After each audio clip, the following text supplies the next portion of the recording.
Class മുറിയിലും school വരാന്തയിലും വെച്ച് പ്രിയപ്പെട്ട കൂട്ടുകാരിയോട് ഒരു 100,000 കഥകൾ പറഞ്ഞാലും മതിയാകില്ലായിരുന്നു. വൈകുന്നേരം സ്കൂൾ വിട്ട് വീട്ടിൽ തിരിച്ചെത്തുമ്പോഴായിരിക്കും പറയാനുണ്ടായിരുന്ന പലതും പറഞ്ഞില്ലല്ലോ എന്ന് ഓർമ്മ വരിക.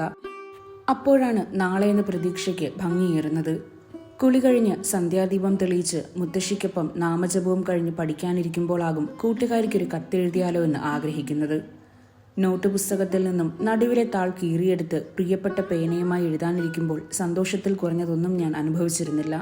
സ്നേഹത്തിൽ തുടങ്ങുന്ന വാക്കുകൾ ഇണക്കങ്ങളും പിണക്കങ്ങളും പരിഭവങ്ങളുമായി ഒരു കടലോളം സഞ്ചരിച്ചിട്ടുണ്ടാകും.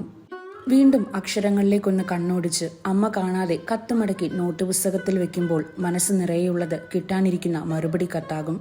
വർണ്ണക്കടലാസിൽ പൊതിഞ്ഞു വരുന്ന കത്തും അതിൻ്റെ ഒപ്പം കൂട്ടുകാരി ഒളിപ്പിച്ചു വെക്കുന്ന വിലമതിക്കാനാകാത്ത സമ്മാനവും കിട്ടുമ്പോൾ സൗഹൃദത്തിന് എന്തെന്നില്ലാത്ത രുചിയാണ്.